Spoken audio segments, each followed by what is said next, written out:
Okay, so yes, we're on Daf Chav Daled Amud Aleph. I will tell you about when Dovid HaMelech came, and he took the mitzvahs and said there are 11 basic principles in which the mitzvahs are supposed to give up, which we're supposed to get from the mitzvahs. So we went through them last week, the first time, and now we're going to go through them. The Gemara goes to them at greater length. Holech Tamim. So this is 1, 2, 3, 4, 5, 6, 7, 8, 9, 10, 11 lines, 10 lines down. The last words on the line are Holech Tamim. Does everybody see that? Yeah. So Holech Tamim. Somebody who goes, Tamim means with perfect trust in Hashem. I think I mentioned last week, superstitions are not good things. One's not supposed to have superstition, but supposed to trust in HaKadosh Baruch Hu. So that is Avraham Avinu. How we know that? That's Samim. Hashem said to Avraham Avinu, you walk before me, and you'll be perfectly trusting in me, and then you're going to have a tremendous reward, influence in the world. And that's in fact what it says that Avraham Avinu, there's a pasuk also says, V'emin b'Hashem v'achshveh lo tzedakah. Because he believed in Hashem, anything Hashem told him, and Hashem considered for him a big merit, a great merit. So all of us are supposed to have great trust in Hashem to the extent that we possibly can. It's not so easy, because obviously so many things go on in the world that you don't necessarily have the complete trust in Hashem, which you should. But everybody's supposed to try and work throughout their life, and that is called bitachon, to trust in HaKadosh Baruch Hu. Now, there's a big machlekes, which you will encounter in the course of your education, especially if you go to a certain yeshivas, which is, in some places they teach that bitachon means you shouldn't get a job. You should just trust in Hashem, that Hashem will support you. And if you learn Torah day and night, Hashem will support you. That's what they say. There are others who say, no, God helps those who help themselves. Then you have to make ishtadlus. Then HaKadosh Baruch Hu will give you, but you cannot just trust in HaKadosh Baruch Hu. So obviously these are two different opinions, and every person is different. For most people, the overwhelming majority of people, they have to make ishtadlus, they have to make their own efforts. If you don't make your own effort, then you're not going to get what you need or what you want or what you should be getting in this world. There are few individuals. For example, I have no idea how Reb Chaim Kanievsky makes a living, but he certainly doesn't work for it. So obviously the donations. So obviously HaKadosh Baruch Hu arranged that for Reb Chaim Kanievsky, he doesn't have to worry about making ishtadlus. That's an example in our generation. So in every generation, there are people like that. How can he give tzedakah? What? How can he give tzedakah if he doesn't make his own money? He can give if he has. People give him money with the assumption that he's going to give tzedakah from it, because it's his income. Okay? That's tzedakah itself. I know. So it works both ways. It doesn't matter. Because they want the... You give tzedakah from tzedakah, and only he's also supposed to give tzedakah from what he collects. Yes. Did you have your hand up? No? So a person has to always try and find the way for him. Again, for most of us, it's to make ishtadlus, to make an effort. There are very, very few people in the world for which no effort is necessary. And this goes to Gemara in Brachos. The Gemara in Brachos says that Rabbi Shimon Bar Yochai said that people should not be involved in work in this world. They should just be involved in Torah mitzvahs. Rabbi Shmuel says, V'asafta degonecha. You're supposed to collect your grain. It means you're supposed to plant. You're supposed to be a farmer. So that means you have to work. So the Gemara ends and says, many people tried to be Rabbi Shimon Bar Yochai and it didn't work for them. And therefore, the Gemara says, the implication of the Gemara is that most people have to have a source of income, some way to survive, other than just relying on miracles or some sort of divine intervention. Now, it's important for us to understand that when a person makes the ishtadlus, they also have to make the ishtadlus in a way which is Mekadei Shem Shemayim, which is part and parcel of their purpose in life. You can't go and say, I'm going to become a drug dealer, and that's my ishtadlus. Because you're probably going to make a lot of money that way. But that's not appropriate, because that in of itself is a chilul Hashem. Clearly, that's not what God wants you to do in order to function in this world. So you can't be unethical which means you can't cheat people or cut corners. Because again, that goes against what a person's supposed to do in order to bring about Kiddush Hashem. A person should work with nemanus, with trustworthiness, with dedication. And there's an interesting story about Mashal for Rabbi Yisrael. It's not really Mashal. Interesting insight for Rabbi Yisrael Salanter. It says that about Chanoch, the one who was taken to heaven alive in Parshas Bereishis, it says that he was a cobbler. He made shoes. And it says he was Misakin min olim umiyachid yichudim. He used to fix the shoes at the same time. He used to unify unifications. Now, most people take that to mean that he was thinking about Kabbalah, about unifying heaven and earth through various different meditations, which he had in his head, which is what Yuchudim usually mean. Special meditations on connection between Hashem and the world. But Rabbi Yisrael Salanter says, no. The way Chanoch was Yachid Yuchudim was by making the best possible shoes for his customer he could make. In other words, on every stitch, he was thinking, I should make the best possible stitch, so my customer should have the best possible shoes, so he can function well in this world. If a person does that, the act of working in and of itself becomes an act of Kiddush Hashem. The act of working in and of itself becomes an act of Chesed. And Rav Dessler gives a mashal. He says you have two people who are baking bread. They both make a living by selling bread. They both make the same high quality bread, and they both charge high prices, top quality. One baker has in mind, how can I make the most money? So he says, I can make the most money, this is his business strategy, by making the most expensive bread, which will be most tasty, and that way I'll be able to charge more money. The other baker says, how can I make the best bread for my customers? And he says, I can make the best bread for my customers by putting in these ingredients, making it nourishing and tasty. And he's also charging the same amount of money as the first guy. But the first guy, his activity is not one of chesed. It's selfish. It just happens to be that it plays itself out in a way which makes other people derive nourishment and feel good about themselves. The second guy, his entire life in business and work is one of chesed. He has to make money because he has to survive, he has to feed his family, he has to pay yeshiva tuition, but he's doing what he's doing really in order to provide people with the best possible product. So a person is supposed to do things when a person does go to work in a way which will benefit their customers. This is the exact opposite really of the system in America. Economical system in America is called capitalism. Capitalism is generally motivated by greed, because the assumption is the greedier you are, the more money you want, the better product you'll make in order to make more money. That's the exact opposite of what the Torah wants for us. So it wants you to make a better product, but because it serves humanity to a greater extent. Okay, so that is the difference between approach to work which makes the work itself a mitzvah, and approach to work which makes the work just an act of greed or of selfishness. So what does the Torah want? Doesn't want socialism, does it? It's not socialism and not capitalism. It's something in the middle.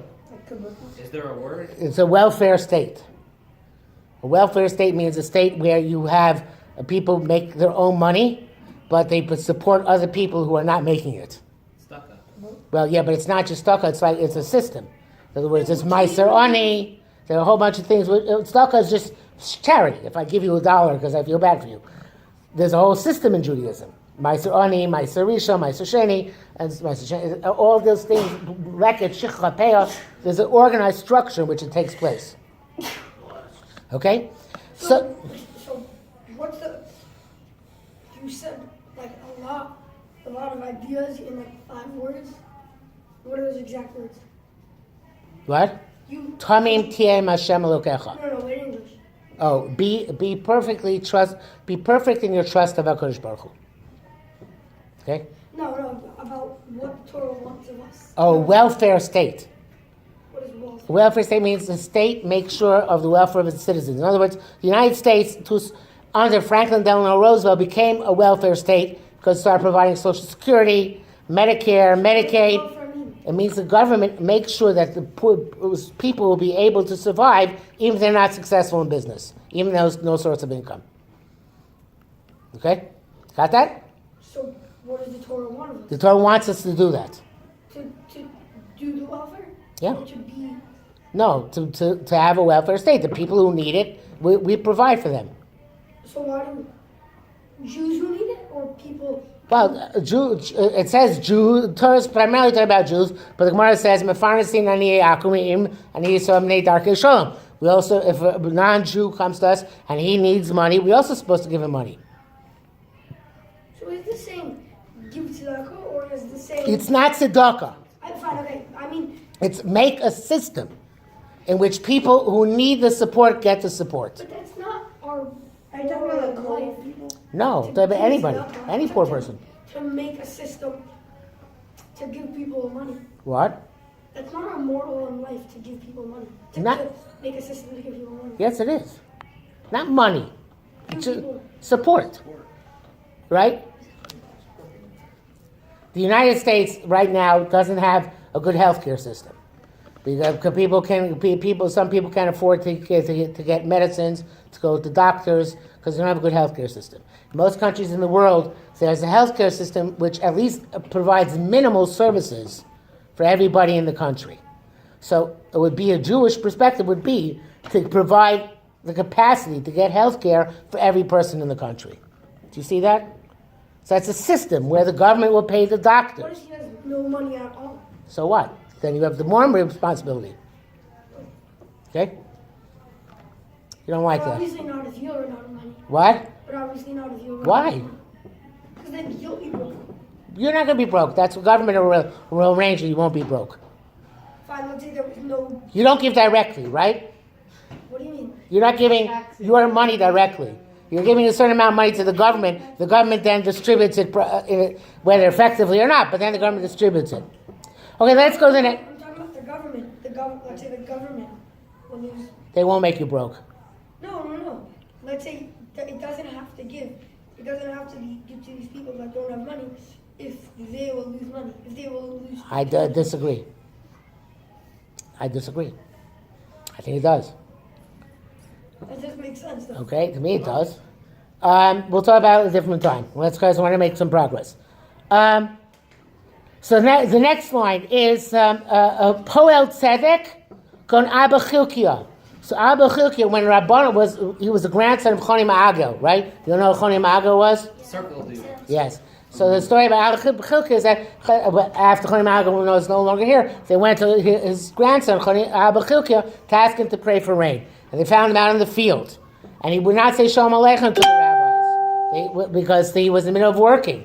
And they had to follow him back home. And they saw that on his way home, he took his shoes off his feet, except when he went through water.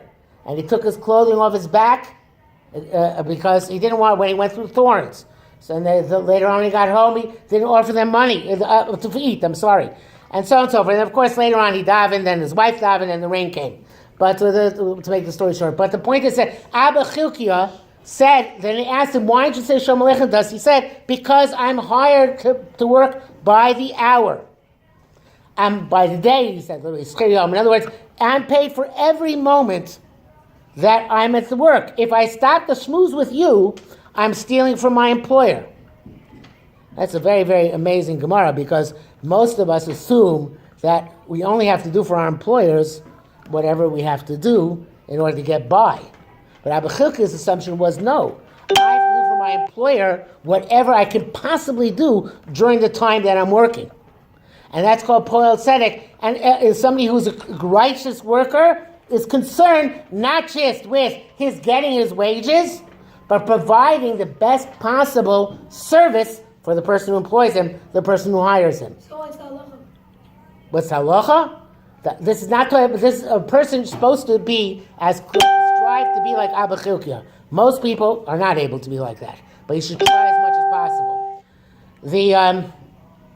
The idea of Abba Chilkiah also has taken off his shoes is because he said, my shoes can wear out. I don't want to wear them out. My feet don't wear out.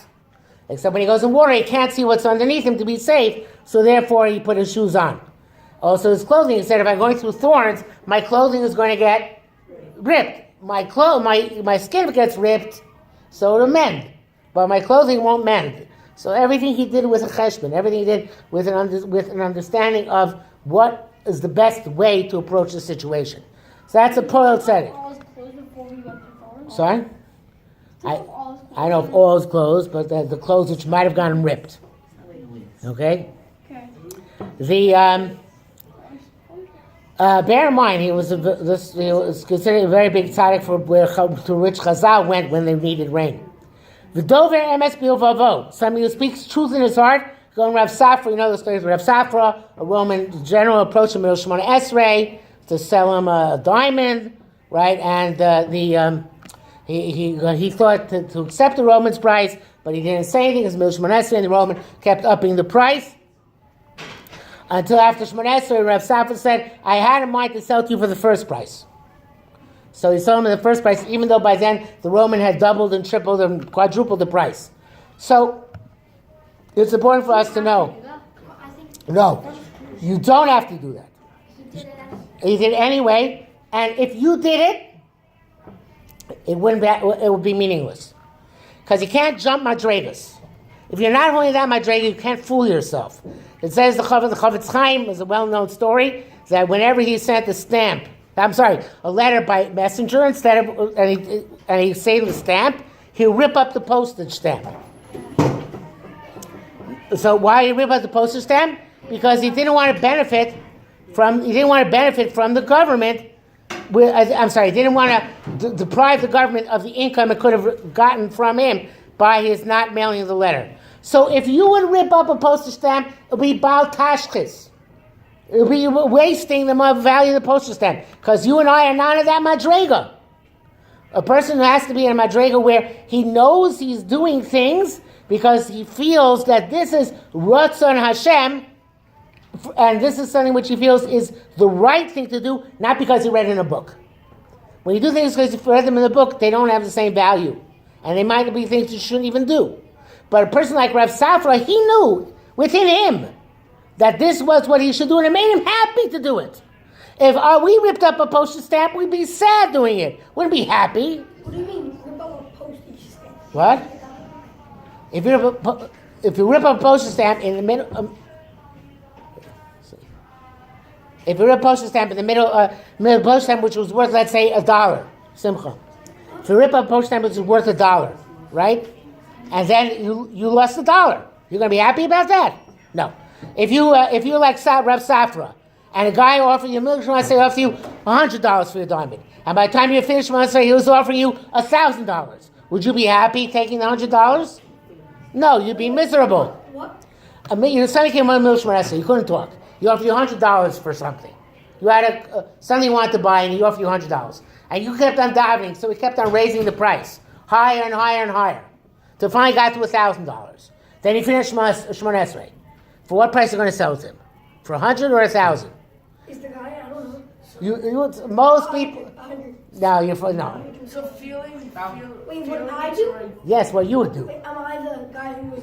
No, just what would you do in a real life situation like that? Yes. In what?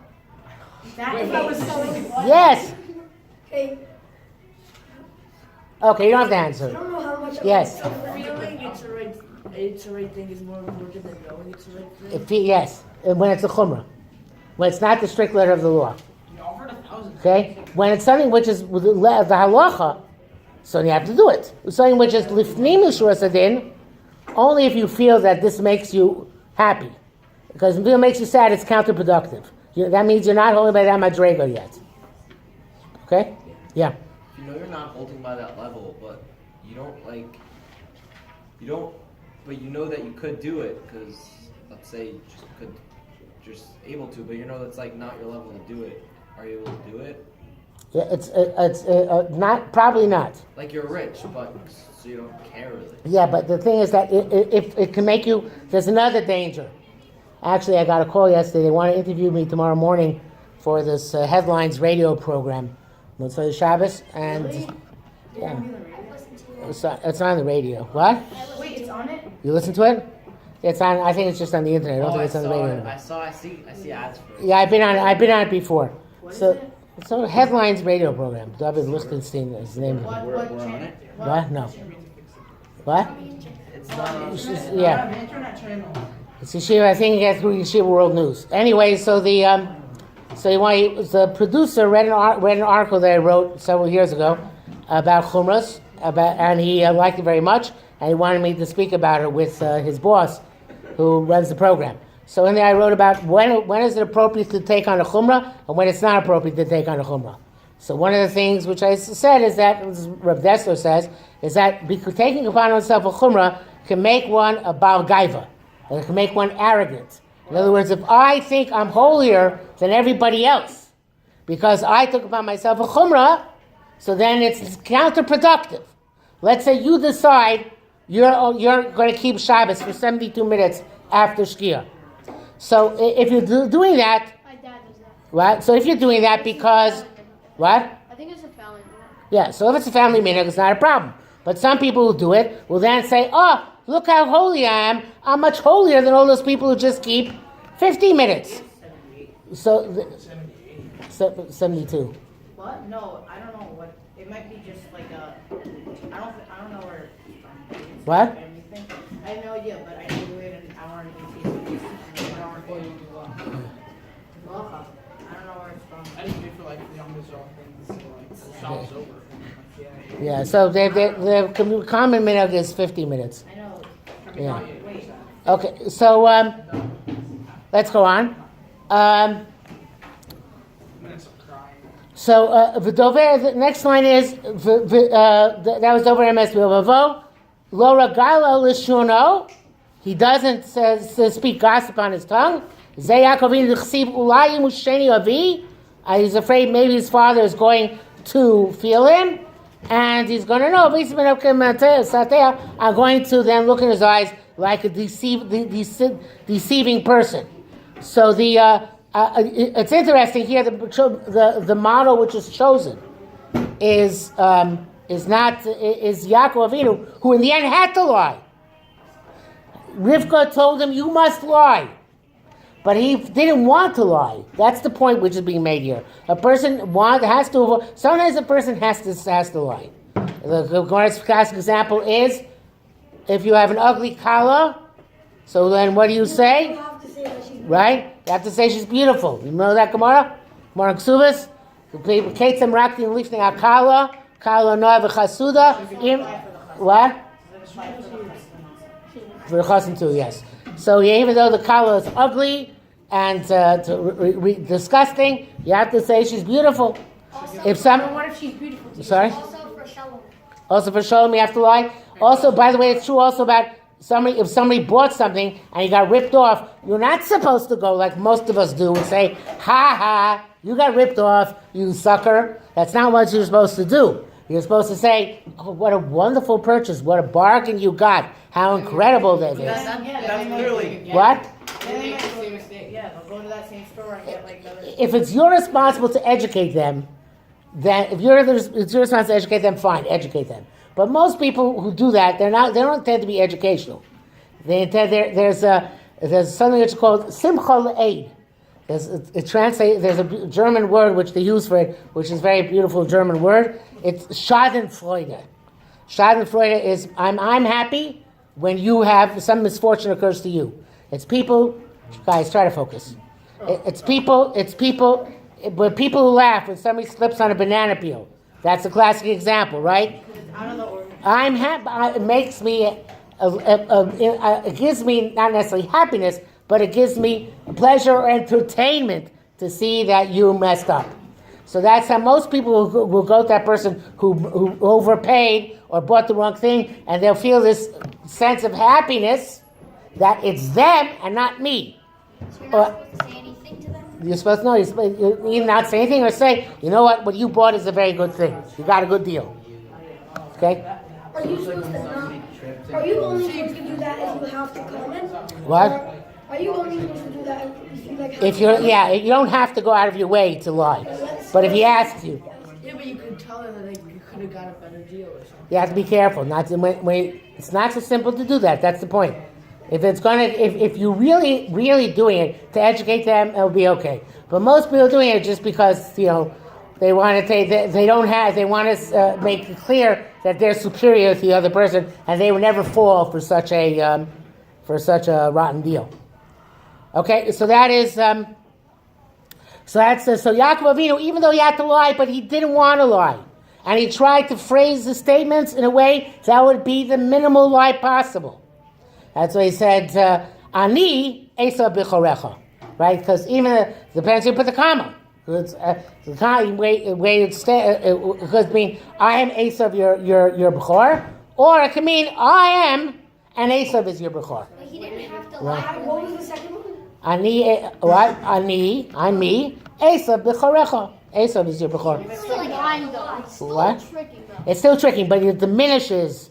In other words, you try and diminish the amount of falsehood. So like It's ugly untruthful. calling if it's What? It's still untruthful. Yeah, it's still untruthful. It is, but even when you have to be untruthful, you try to diminish the amount of dishonesty you have. Okay, so that's what Yaakov Avinu did. Next, what does it mean that you didn't do bad stuff to your friend? You didn't go down to your friend's trade. In other words, the classic example of that is, let's say somebody has a pizza store and somebody opens up a pizza store next door, Oh, we just talked about. right? Hasagas Gvul. A saga spool. So you know that in capitalism, capitalism says what? Not just you're allowed to. That's the basis of capitalism, competition.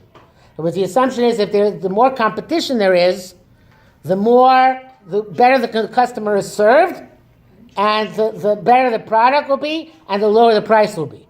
So therefore, if I have a pizza store here, which makes, and you have a pizza store there, we're going to start competing in price and in quality, and the consumer will get the better deal. That's the base of capitalism. Judaism doesn't look at it that way. Judaism looks at that, obviously this is, our system is very different. It's that you don't, in this case, somebody's going to lose and have to close their store.